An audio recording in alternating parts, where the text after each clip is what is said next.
Welcome, everyone, to the Feminine Outliers podcast, your dose of fun, life advice, and experiences from two African professional women living and working in the Western world.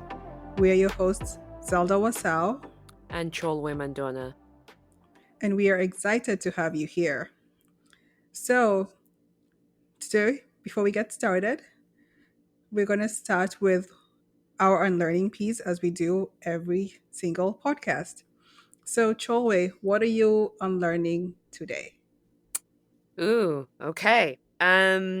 This week I am unlearning not celebrating failure. Um, I actually journaled this week because it was something that I don't know. I just got this revelation. um, that for a very long time I used to think that if I don't, succeed, then it's a bad thing. And my goal in everything that I wanted to do was to be successful at it. And so I would always Mm. plan in advance, um, try and plan as hard as possible to make sure that I get exactly what I had envisioned. And whenever I did fail, I didn't get what I expected, I would look at it like, oh, something went wrong and it was my fault. Like, what could I have done? Like, I really put that much pressure on myself. Um and one thing I think for me, I want to say I have grown emotionally too, is I didn't like experiencing that failure. Like, I didn't like the experience of feeling that I have failed. Like, it felt like, oh, I am a failure, then that means there's something wrong with me. Like, I really, really was hard on myself.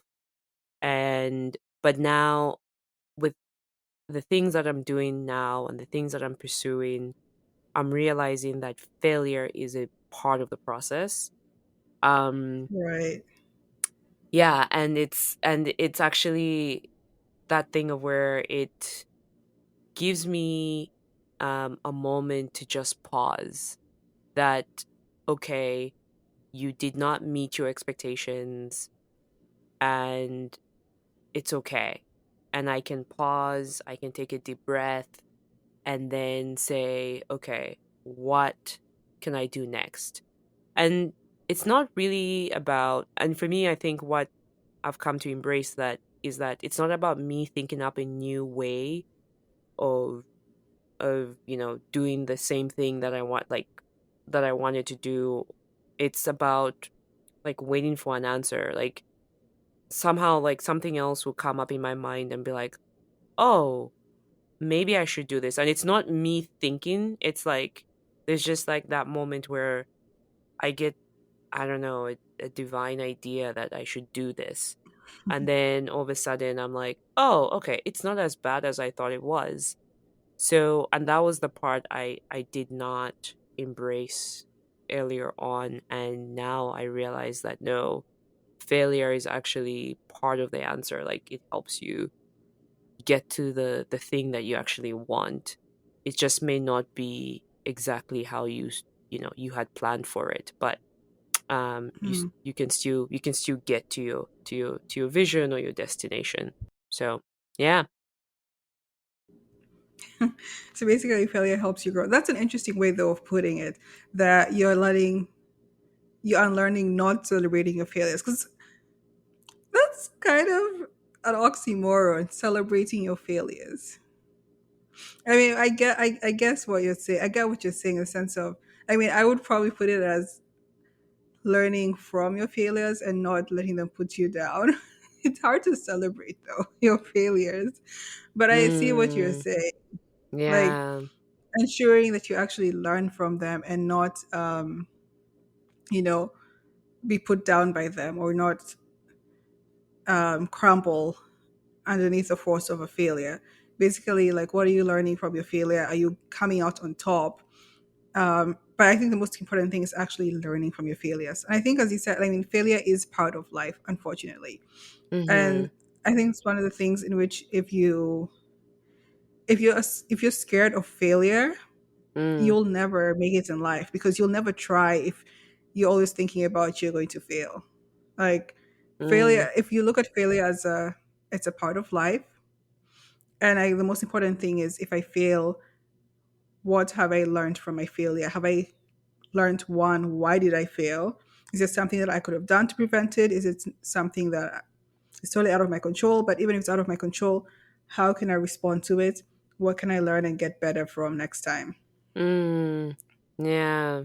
I like that. I So, like that. It, do you feel that the idea of learning, because like sometimes when I think like, oh, you can learn from your failures, I'm just like, but how do I, because learning sounds like, like I'm going to a lecture hall and I'm gonna like sit there and learn. And then it's like not that exciting. And that's why I thought of saying celebrate. Because then celebrate is like, okay, at least if I failed, at least I can like, grab some popcorn. I don't know. I don't know. but think about it, Troy. How many people are really going to celebrate their failures? I think it's actually, for me, I look at it as the opposite you're looking at it as. Yeah. More so, learning is, I don't look at learning as sitting in a lecture hall or anything. Learning, you Mm, can learn from anything. If yeah. today you realize that, oh, like for example, when I went, I went for a facial peel today. When I was driving there, uh, there in Philadelphia, there's always these in the city. There's a lot of these streets that is kind of confusing when you're actually in the getting to center Philly. And I went to the wrong side because there were like 6 lanes, and I went to the wrong one. And I learned, like from my failure, oh my goodness, next time you need to be in the middle. Mm, That to me is learning. It doesn't have to be lecture hall or anything. It's just there's every day there's a little piece of something you can learn. You make a right. mistake. Have you learned from it? Do you know what mistake you made? Make sure you don't make that mistake again the next time. Mm, That's how I look at it. Basically, because if you keep on like making a mistake or you fail at something and you don't learn from something, I mean, you're just going to keep on doing the same thing over and over again. You're not going to grow. So for me, it's mm, just like learning is very basic, and you can break down learning into so many different things. yeah. It can be learning in a lecture hall, or it can just be just every day. There's so many small things to learn from. Things Yeah. that you realize, like you learn new things every day, and it's not like official formal learning. I think most of the learning actually that happens in this day and age is informal learning. I think you're thinking more of formal learning, but I think most of it is informal learning where you just get things from the environment. You learn, like, oh, I should not do this next time, or this is what I should do next time, or these are the different options out there. So yeah, Mm, like that's how I look at it. Because when you say celebrate your failures, I'm not gonna lie, I see where you're coming from, but it's very hard to celebrate I see. failure. I No. think more so learning from your failure. Mm-hmm. I mean, for me, it might make a little bit more sense because celebrating failure, like I'm not gonna take popcorn if I fail, but Yeah. at least let me, if I can sit down and analyze and actually think as to what causes failure. That's very important Mm, because I've mm, had things like that. For example, this week, another example is I forgot to order a lab on one of my patients. That's important. And then I realized this later on during the day, and I'm like, oh my goodness, I forgot to do that. And so I was like, so that was a failure, but why did this happen? And I'm like, I just have to have a better system of organizing my stuff so that I can mm, write down in my notes that remember, check this, check INR, make sure you do this every single day. It's just I just have to have a better system of organizing. So I had to sit down and reflect and be like, this mm-hmm. is what you did wrong, and Mm, this is how you should learn from it. No, Uh, I like that. I guess don't mind me. I probably suffer from toxic positivity. So everything, even negative things are like, oh yeah, yeah, we're celebrating right now. So that's a troll effect right there. But I like that. I like that. Learning from your failure. I guess I've always been more of a realist. Yeah. And then More I'm practical person. yeah, and then I'm that like supreme optimist, being like failure, yay, like So anyway, no, but that's good. Thanks for that. That does make sense. I like that. And Yeah. how about yourself? What are you unlearning? I am unlearning not holding myself back and not being afraid to be seen and being Mm, afraid to be seen. oh, and being afraid. Yep. So those two are in combination, and it's funny because part of it involves this podcast. So it's just honestly putting yourself out there, for example, and opening up to the world and saying, "Hey, this is what I'm doing," or "Hey, I'm starting this podcast."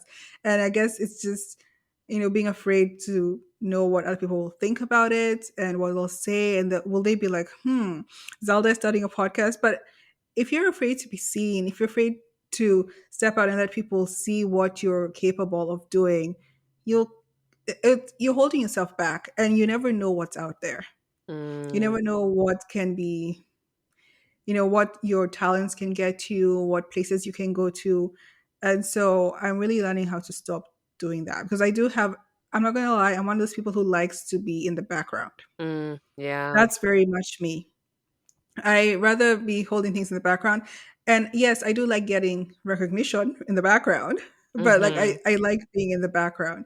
But there's some things in which just be in the forefront and just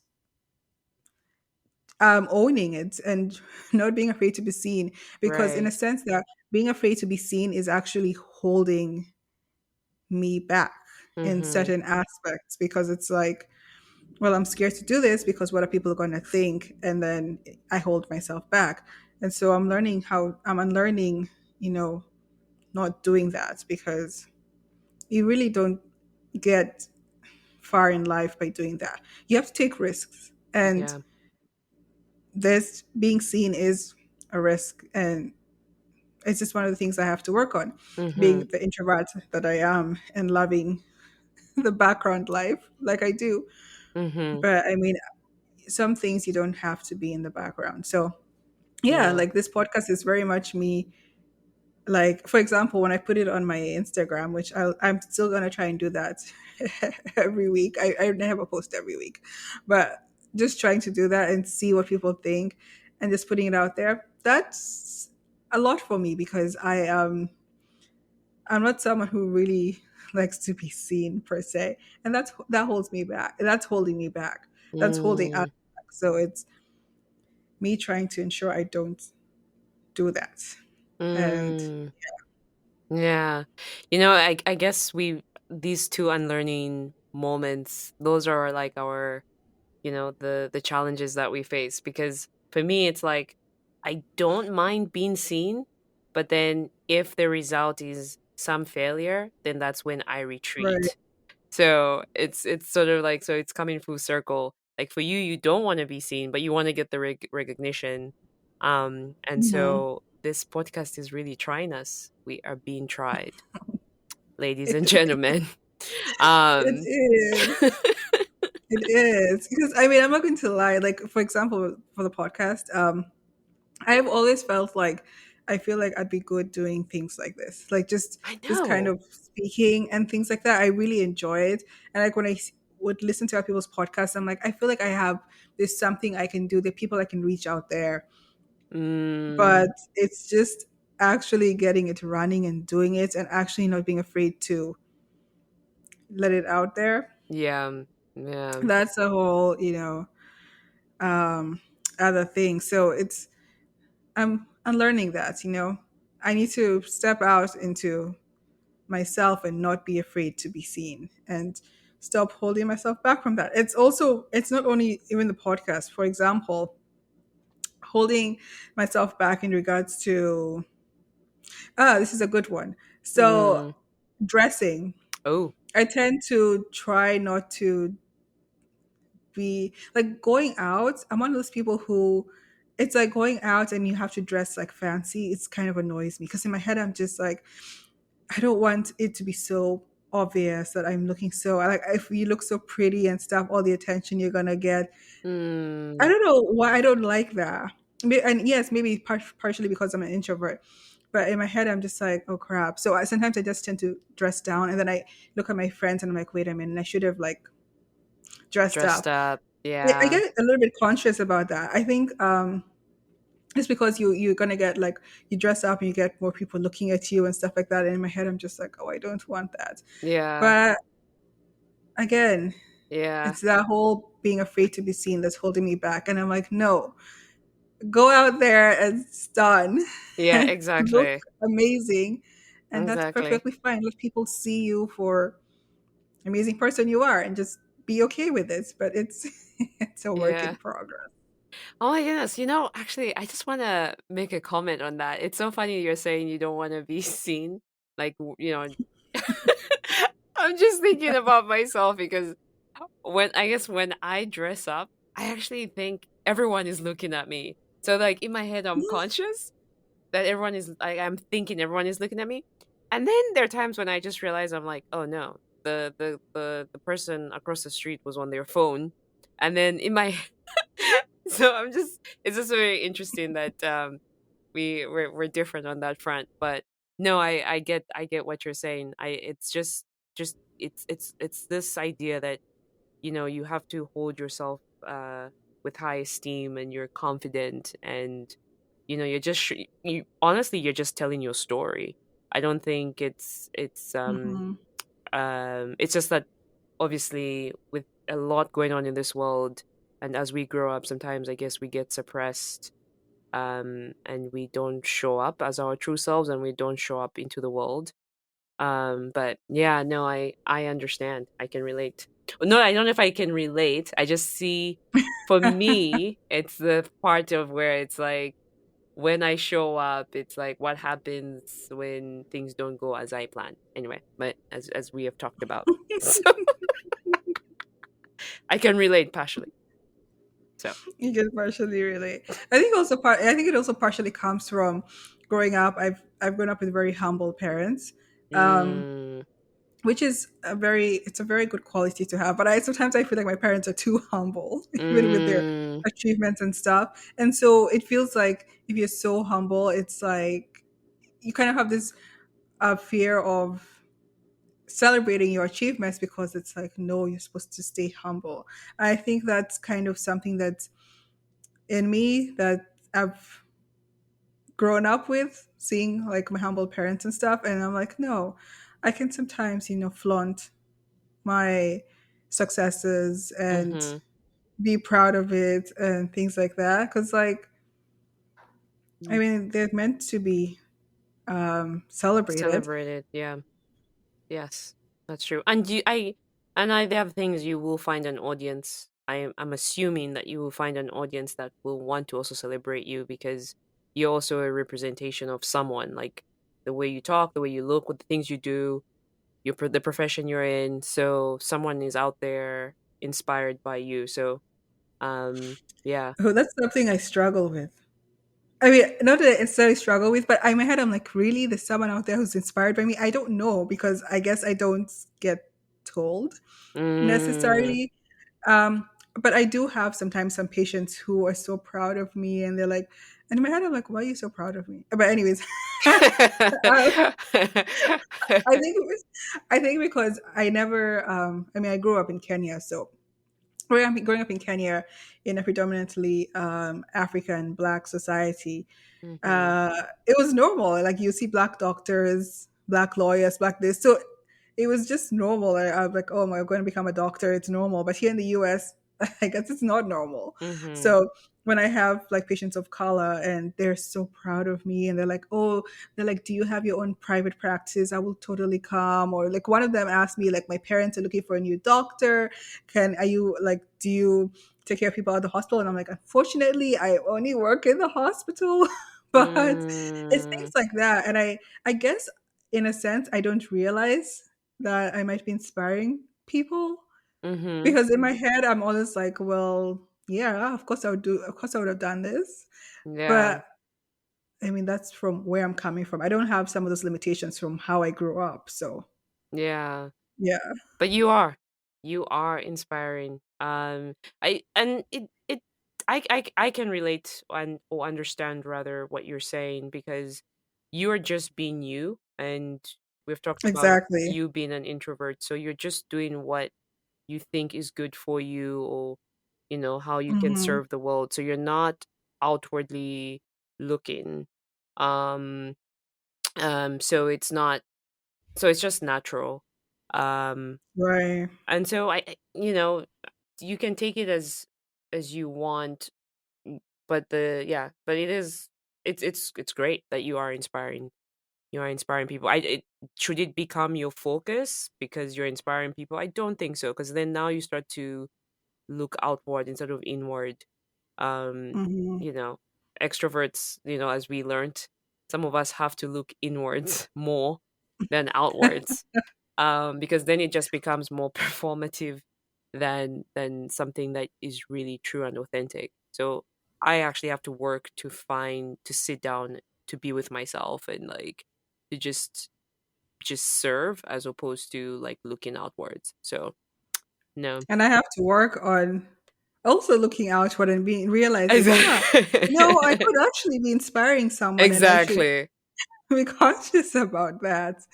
But anyways, Joey, we're 20 minutes in and we haven't even started talking about food. Oh, okay. All right. That is our unlearning segment. Wow, we had a lot to talk about on this one. I know, right? Yeah, It was good a deep stuff. one. Good one. But we are talking about food today, guys, and I mean, food is a fun topic. It's also a deep topic. There's a lot of things you can talk about food, Whew. um, which I'm passionate about because I'm very much a foodie. Like, I am very much a foodie. I love food from different parts of the world. I cook food from different parts of the world because my friends are from different parts of the world. So I have been exposed to food from all different parts of the world. So today, I might eat my Kenyan food. Tomorrow, I'll eat Korean. The next day, I might eat Brazilian. I might cook for myself. And by say eat, I'm saying I'm cooking for myself Brazilian food. The next day I could cook myself Italian. It just depends on what I feel like. So I Mm, know Cholme also has the whole array of foods she's available, she likes and she's been exposed to. So I guess how I wanted us to start food was just with giving backgrounds. And my background with food, so I grew up in Kenya. So obviously I grew up eating Kenyan food. But my parents, because they lived in the States before, and being in the States, they got exposed to different foods, and also they got exposed to international students and stuff there. So my mom learned to cook certain dishes and stuff that are more like international. So we would not only have typical Kenyan food, but also have other types of food. And also Kenya was colonized by Britain. So like certain British dishes that we would have and stuff. And my mom would also make those things, like, cake and um, custard and things like that, or like shepherd's pie. Um, mm, and then my parents also, because my dad worked with the United Nations, he also had a good like he was exposed to, and he had a lot of international colleagues. So sometimes if we go to their houses and stuff like that, we'd have foods from different places and different cuisines. Then also my friends, because I went to international schools for the most part of my life, for a good chunk, at least since high school, and even my primary school was, I guess, it was a school for rich kids. So those different people from different from different ethnicities. mm, So I also had exposed to different foods. Like I remember mm, high school, like my first high school was British system, but it was primarily with a lot of it was like a lot of people from Pakistan, Palestine, Iran, Iraq, Somali. You also had like German, Kenyan, Zambian, Zimbabwe. It's an interesting mix of people. And then also the same thing when I went to my last year of high school, when I went to American high school, I got to see Korean, American, obviously, and people from different parts. So really, I got exposed to different foods and different cultures mm-hmm. growing up. And that even expanded further when we came to Miami Whew. and joined the International Students Organization.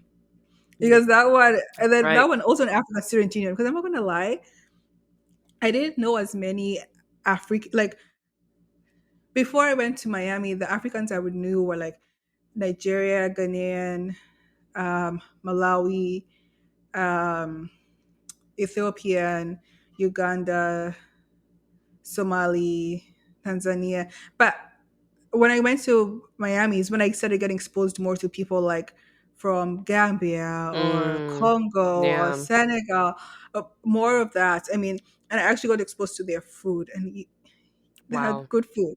Mm, And I was like, this is amazing. I used to love those events, the African mm-hmm. student events and the international student organization events, because the food was Was good. good. It was really, really good. Man, just thinking about it, it's like my mouth is watery right now. I'm like, oh, Right? I know. You mentioned shepherd's pie. I was like, wow, I haven't had a shepherd's pie for a minute. I mean, it's And I was just like, and then I thought of a meat pie. Ah, my goodness. Yes. Then you said Senegalese. Oh, okay. I was All like right. poulet yassa. I love that. Oh, They're poulet yassa, and they're I'm definitely gonna butcher this name. Tiambujo. I don't know what it is. The rice, the national dish with the rice. It's really good. exactly. We love you, Senegal. We love you. Thank you. Thank you so much. No, I really it's funny that you're talking about your upbringing and how you're exposed to foods because I was also exposed to different foods growing up. I remember going to Alliance Francaise to like take French classes. And I remember they had like No. a cafe and they would make like French inspired food. And I was always so excited. Like the food was just so good.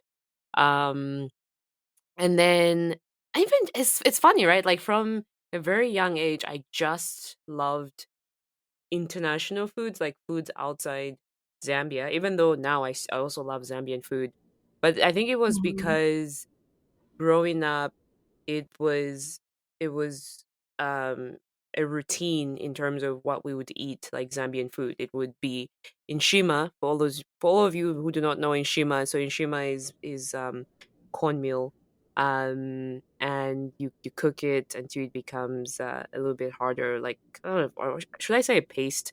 But anyway, you can Google it. So it would be in shima with some protein, some vegetables, and the protein would be like beef, chicken, fish, and then the vegetables would be something local.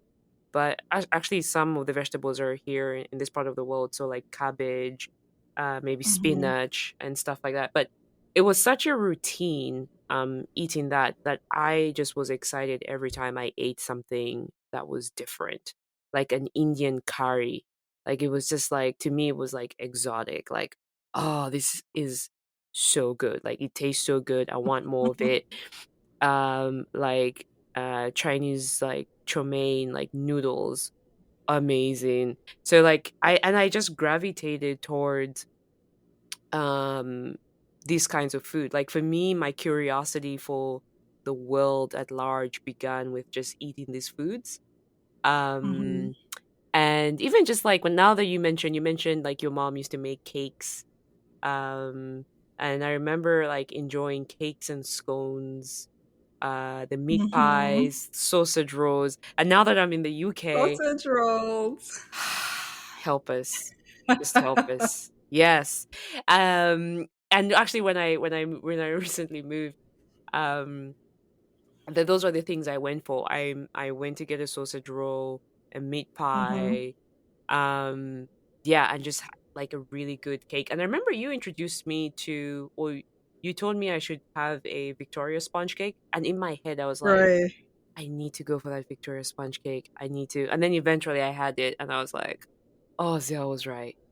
Zia was right. Like I have arrived. Um Mhm. and the other thing that I think you've changed my life as well is malva pudding, South African malva pudding. Oh. Oh. Yeah. I love Melba pudding. Oh my goodness, Zell changed my life. Like I'm just like I didn't even know about malva pudding until you told me about it. And so I've had it. several times, and I went home to Zambia and I went for a conference and they had malva pudding. I was so happy. I was on the continent. There was malva pudding in my face. Best days. Best days. Right? Ah, man, we can. I feel like we can just sit here just thinking about. All the good food we've had Yeah, I and know. all the good food that's out there. I know. Um, actually, it's funny because um, how do you? What's your favorite dish? Actually, that's what. Before I even go into my question, what would you say is a dish that just stands out that you know you're gonna have, like, I don't know, in 2 weeks' time because it's just so good. So that's a question I could never answer because Really? I don't have a favorite dish.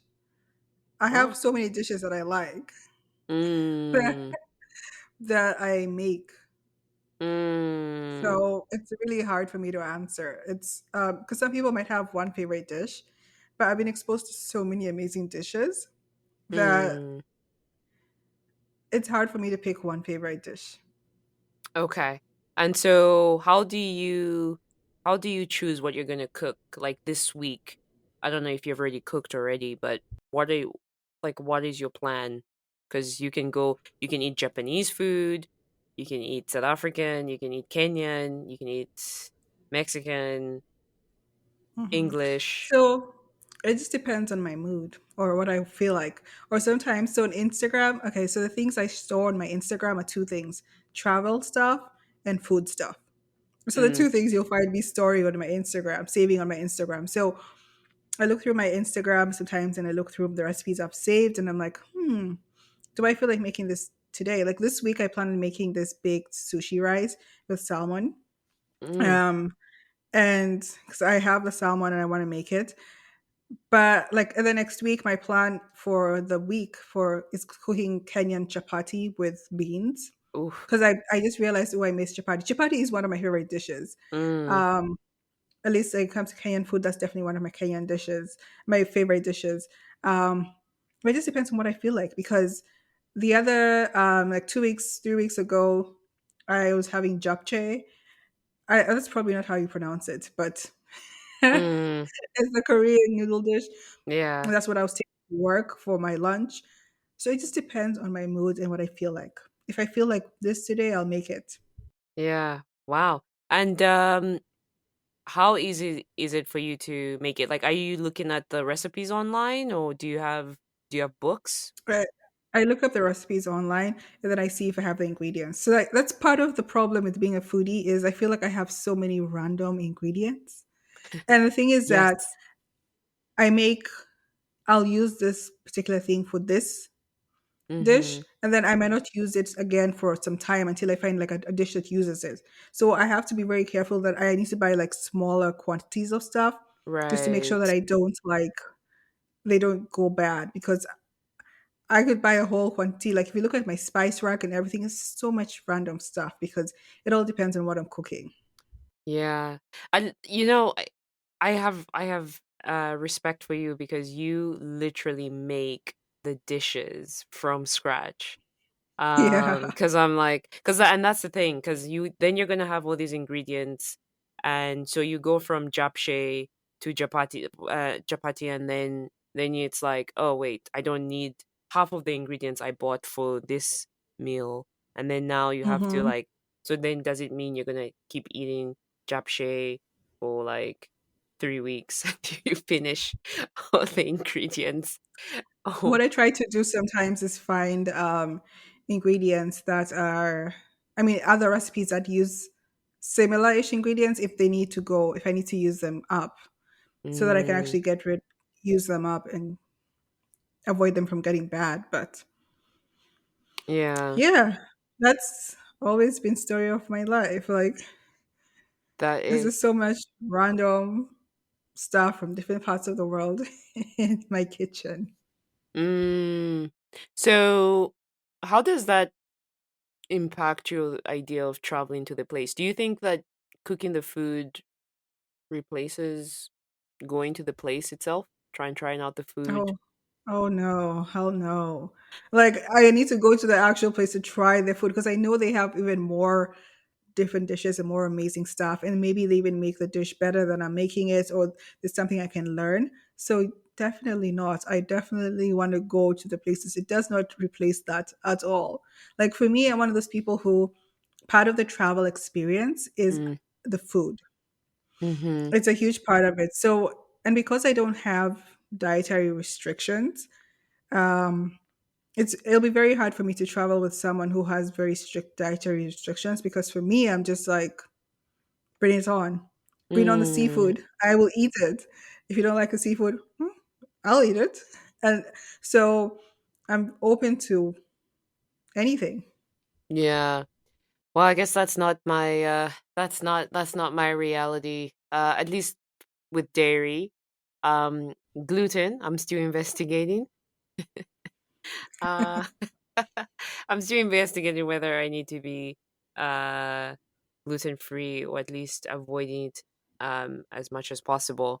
But Right. that's the only thing. Like for example, when I talked about malva pudding, it's just one of those things of where I'm like, okay, I know that dairy doesn't do well for me, but I usually what I typically say is that I'm a food tourist.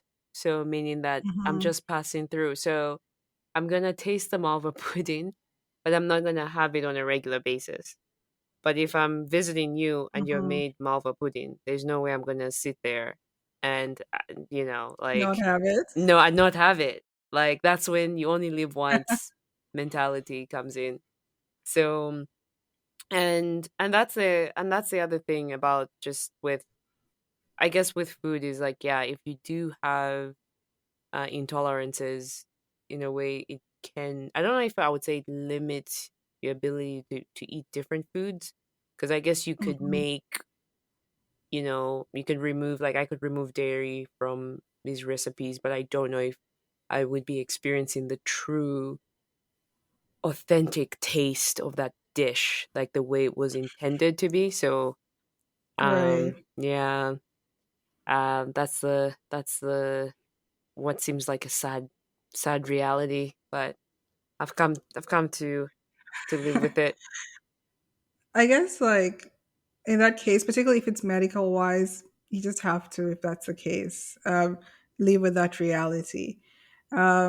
But something that another thing about food that I find very interesting is so I'm not gonna lie, I tend to judge people who are picky. It is like picky eaters. Mm, Um, or either picky eaters or they have never had certain cuisines. Like in my like I was watching this YouTube family and I enjoy watching them, but they had never had Indian cuisine before.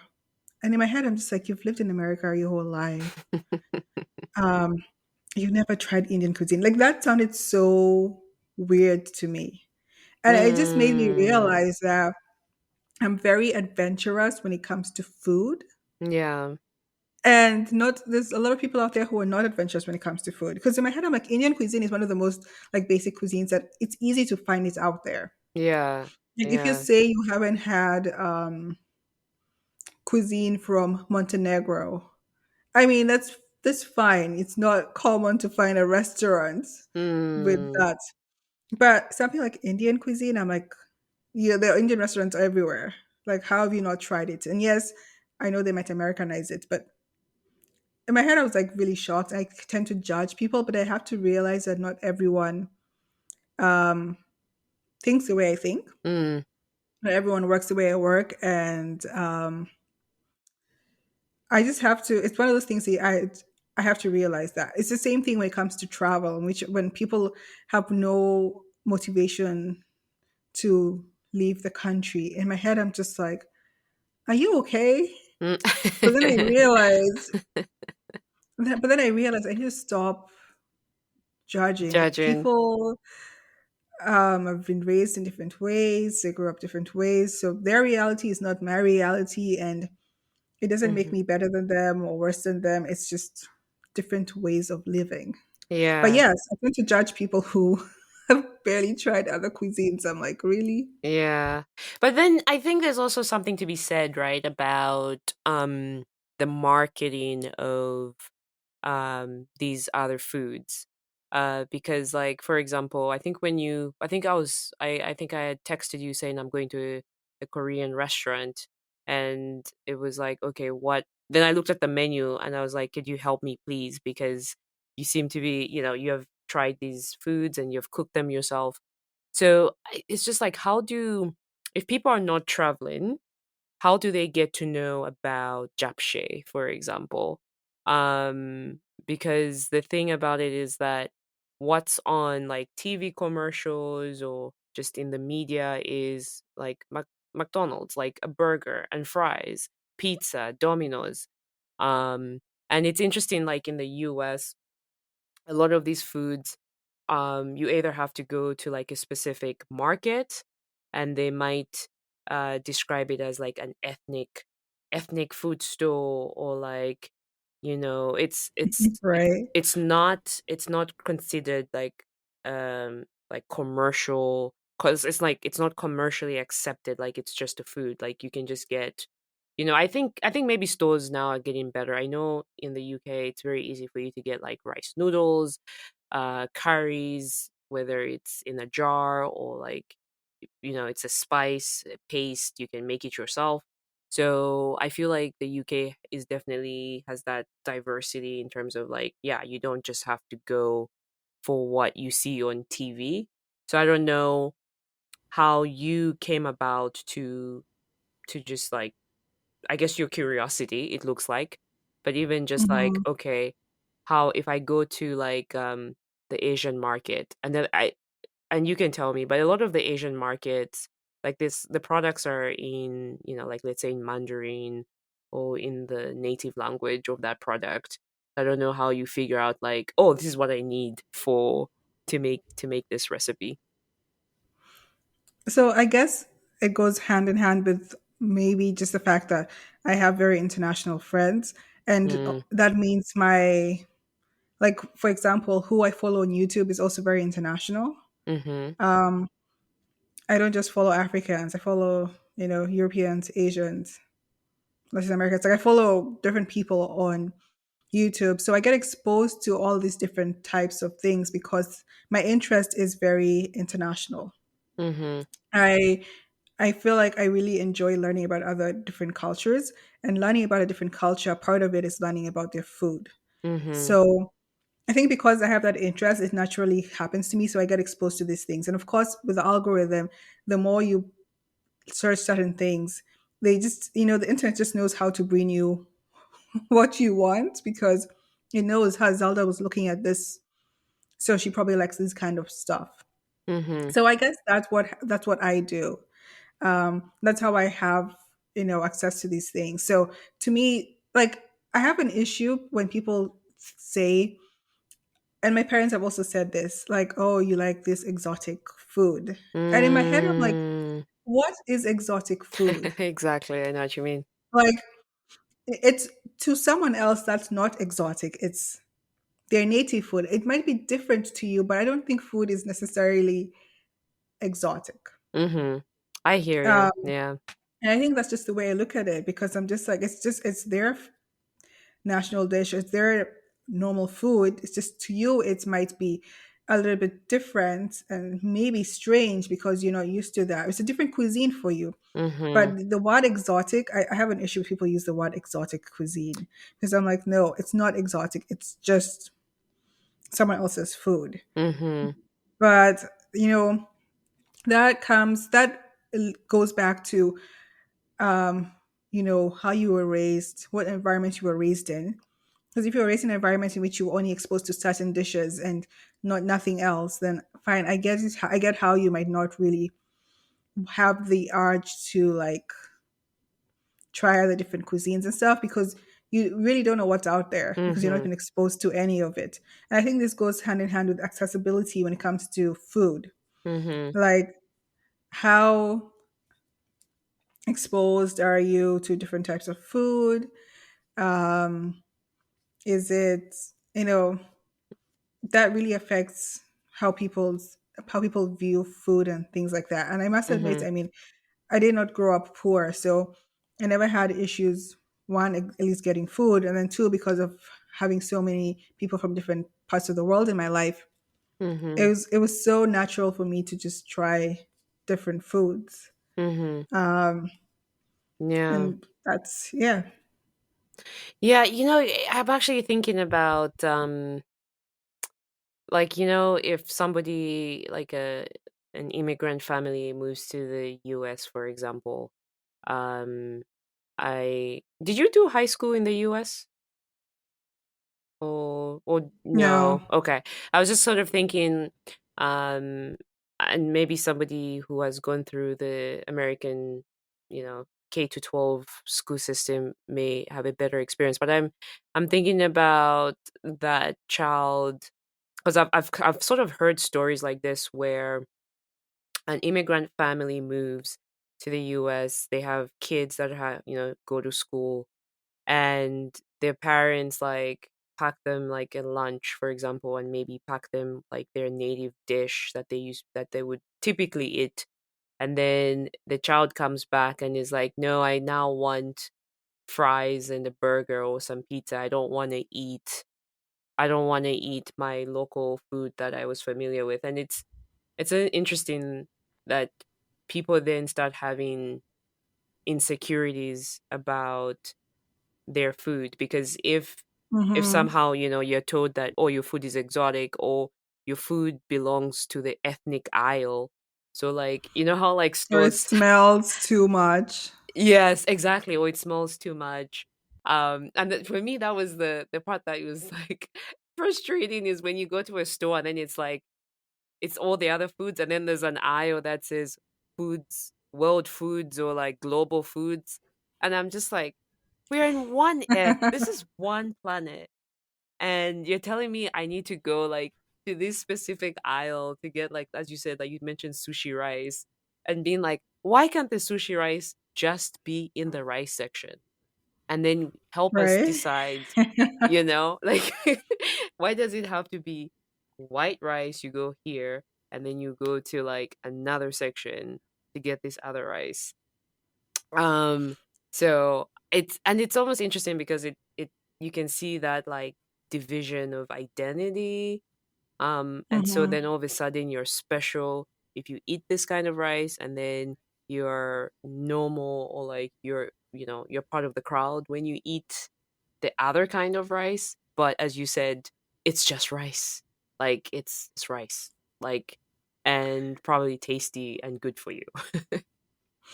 I think that's I think that's why I do realize that also the way I look at the world might be different from a good chunk of people.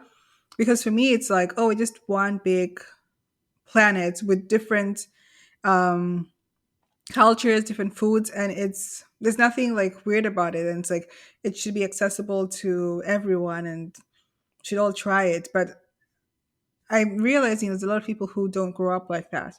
They grow up in Mm, their own little bubble. And they don't really get out of their bubble to explore different things, including food. So for me, it seems just normal for the food to be on a regular aisle, but for someone else, it'll be like, well, this is not my normal. This is not normal American cuisine. So why is it on a regular aisle? mm, So um, that's the thing. So I'm just learning that because I'm learning again because you know that I'm someone who just I consider myself very international and I love just learning stuff from all around the world. I know. Like I'd feel so bored like with just one culture or one food type of food, one this. I'm like in my head, I'm like, why? There's a whole world There's a out there. whole But that's yeah. but that's me. No, I get That's it. us. I know, that's us. So and So I know we're some people really don't care about it. And yes, I still struggle to understand how because I'm like, do you know what you're missing? And like I'm like, do you really know what you're missing? exactly, exactly. And Mm, I have oh my goodness, this is like maybe another pet peeve of mine. But there are also certain people from certain cultures who they never try or branch out to try other cuisines because they have this mentality that oh our cuisine is the best cuisine or the better cuisine. mm, Oh like Yes, I know I'm gonna get backlash for this, but West African cuisine, like Nigeria, Ghanaian, like I've tried their food, but how many of them will actually try Kenyan cuisine or something like that? Like they, it's like they won't have that urge because they kind of have this like, oh, our food is so great, and then don't realize, Mm, well, there's other great food other parts of in other parts of Africa. right. Like I see people like that Mhm. because like they and then I've seen people who think like, oh, maybe she really likes our cuisine, that's why she doesn't like her cuisine, maybe that's why she eats our food. No, I love my cuisine, but I also like your cuisine, and I also it's like I'm just trying because I there's so many different amazing cuisines and foods out there. But some Mhm. people they have this like mentality that, oh no, my cuisine is the better one or is the best one, so they don't try other cuisines because they have that mentality, Mhm. and they don't realize, no, you're missing out. No, There's a lot of different foods out there. I can relate I can relate to that because you know how it's now a trend, or not a trend, but this idea of like gluten-free, vegan, Mm-hmm. um where people are just, especially I guess also influencers and people are basically saying, okay, let's improve our diet and let's eat healthier. And it's just so funny to me because I'm like, African food, for example, a lot of it is probably gluten free and vegan. We don't, depending on the dish, you don't necessarily have to use milk or eggs. Like just a simple like bean, Meats. yeah, like meat stew, a bean stew. But when you're saying vegan, Cholwe, people are gonna come for you. Africans, how many times have Africans been like, we need meat, and if they don't have meat, it's not food. It's African food, it's not meat. But like, Like, but you know what I mean? Like, let me, maybe you're the doctor, but if someone was like, okay, I need you to, if I prescribed, I don't know if the person was prescribed to eat like you know, dairy free, let's say, like a dairy free dish. Like I would say I can give them a Zambian meat stew recipe and be like, go out there and just eat and it's tasty. You don't have to, because there's this idea like, okay, if I don't have dairy, it means okay, I won't have cheese, then I won't have pizza. And there's like, no, no, no. There are so many more tasty dishes that do not have dairy and they taste so good. So there's just like there isn't that prescription because now, for example, I've come to notice that there's a recommendation to eat millet and sorghum, and those are becoming very popular grains because they are, I believe, they are lectin free and they're gluten free. And so, mm, but those are things that like my grandmother eats, like people right. back home eat. So it's very interesting how, just going back to that idea of like people still want to stick to their particular diet that they're used to.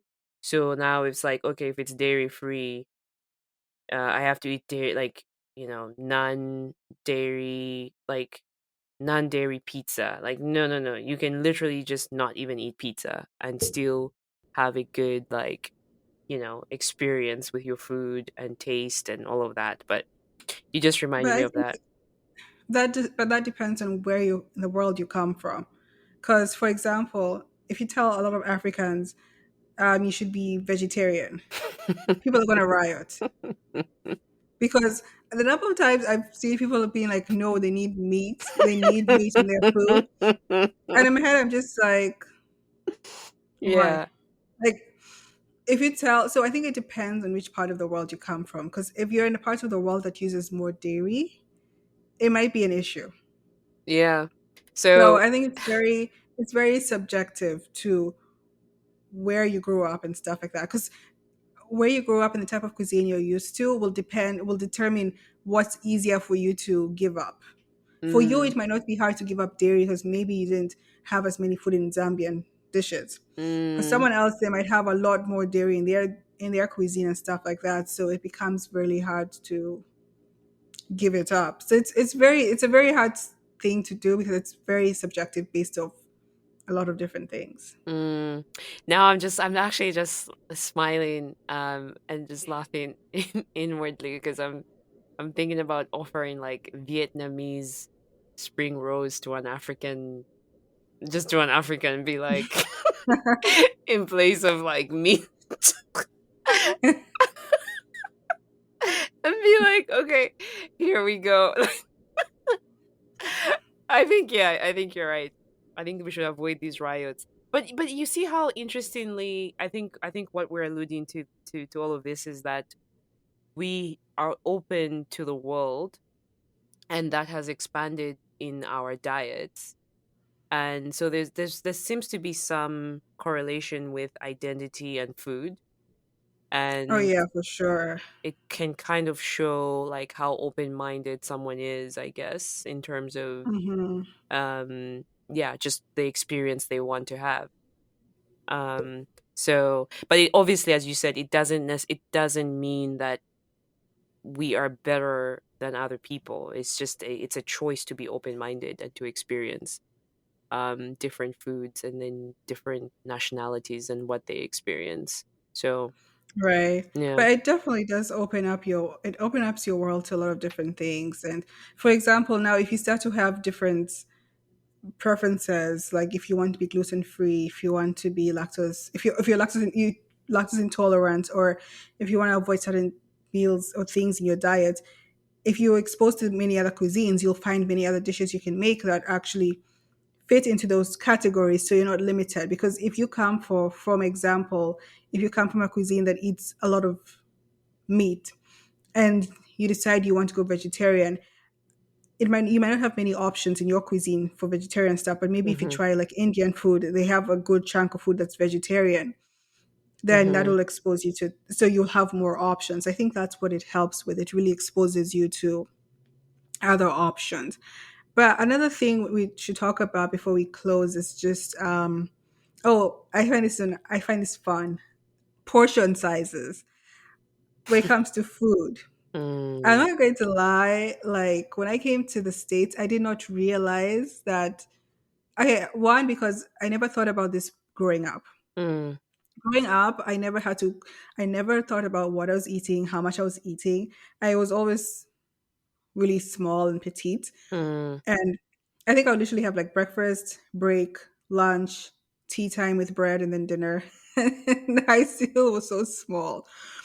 And I never really thought about like how much I'm eating or what I'm eating. And so because I never had to think about that growing up, Mhm. when I came to the States, when I came to for college, I had the same mentality and I did not realize one, the portion sizes are so much bigger here. Mm. Like the large in Kenya of a drink is a small in the States. I still can't get over that. Yeah. Like, It's and so that's how I gained the what, freshman 15. oh yes. Because in college, like the mashed potato bowls and all that stuff, like honestly, that's good enough for 2 meals. And I Mm. didn't think, it's now looking back in hindsight being 2020, Mhm. I actually realized that those food sizes were good enough for 2 meals.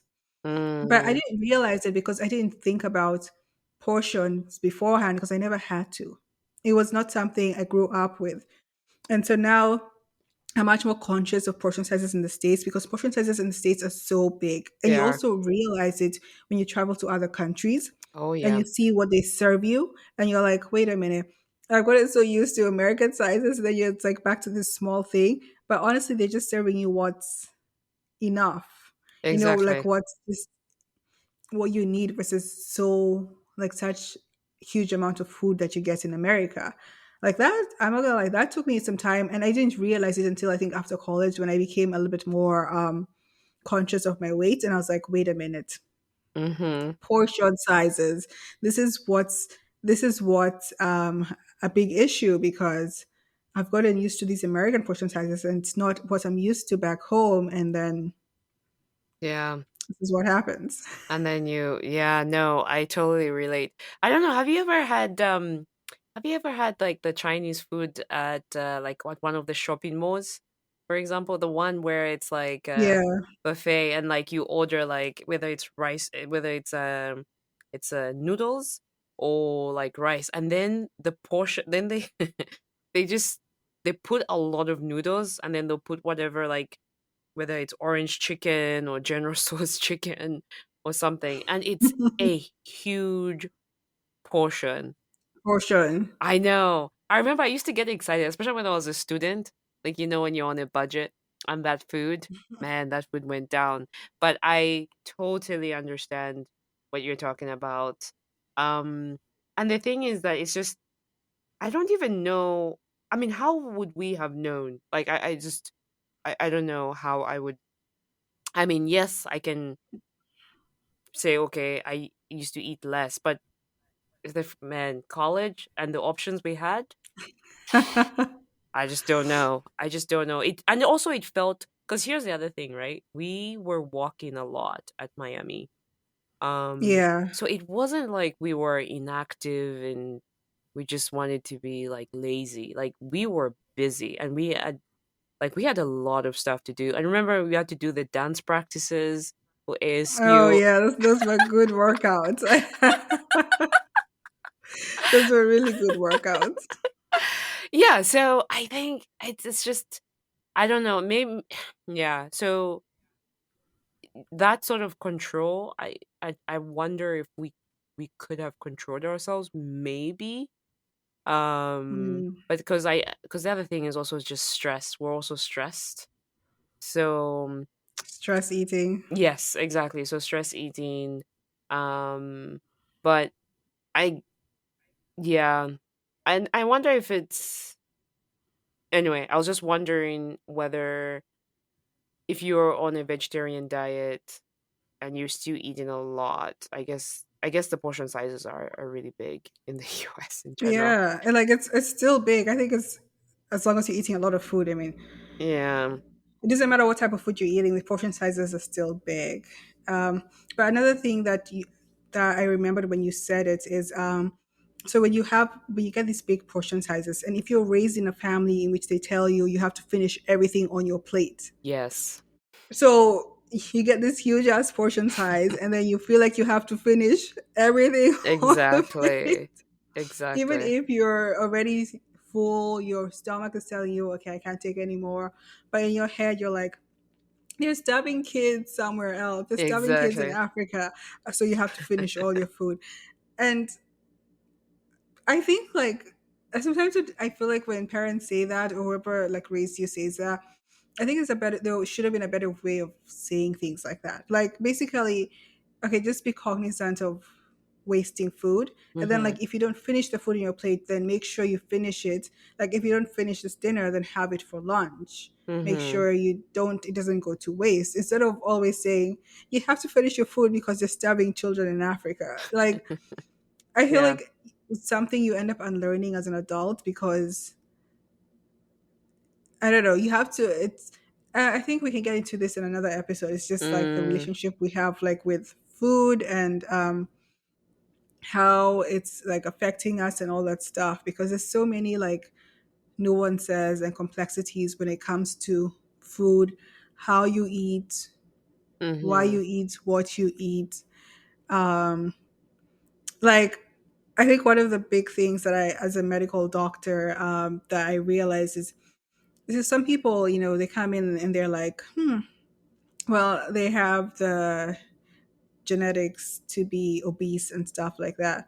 And I'm not Mm. arguing against it, okay, Mm. before someone comes for me. I'm not arguing against it. But there's a lot of research that's also showing that it might not be, so maybe it might have end up turning to genetics, but really, what were you raised eating? What were the eating habits of people in your family? Mhm. That everyone is obese. Like Mhm. if you really break it down, you might realize that everyone is eating too much or eating wrong food or something like that. It's more Mhm. like if you're raised in a family like that, then it just becomes so ingrained in you that you don't realize it. Mhm. But I Yeah. mean, this is what we can get into another episode when it I comes to more know. ingrained stuff to do with food. Because We should have another episode And Yeah, we because should. food is like there's so much stuff to talk about when it comes to food. No, seriously, we should. But I think the key takeaway from this episode is that there is a variety of food out there that Hmm. can meet our needs. It's a matter of exploring and being curious, um, but also being cautious of the food portions. Because even if we have a variety and you're eating a diverse, which is probably recommended, you still need to be aware of how much food you actually do eat. And I think Hmm. yeah, you're right. There's we can set up another podcast of about how much to eat, or like the healthy the health portion of food, like looking at it from a nutritious standpoint and things like that. But yeah, so um look out for another podcast, another podcast episode. Another episode. Yeah, on food, about this stuff. No, it's been good. Yeah, it's been a great. I really enjoyed this episode. But yeah, so we've come to the end of our episode.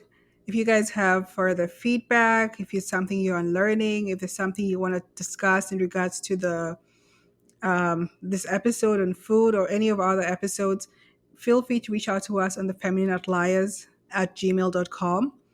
Also, I believe on Spotify you can write comments, you can rate us and everything. Please go ahead and do that. We'd really appreciate any feedback we can get. And also, please let your friends, family, colleagues know about this podcast. Spread the word if it's touches you in some way. And yeah, so thank you guys for listening to our podcast. Until next time, live large, have fun, and don't Be be afraid afraid to to be be an an outlier. outlier. Much And better thank you this time. guys. Bye. Okay.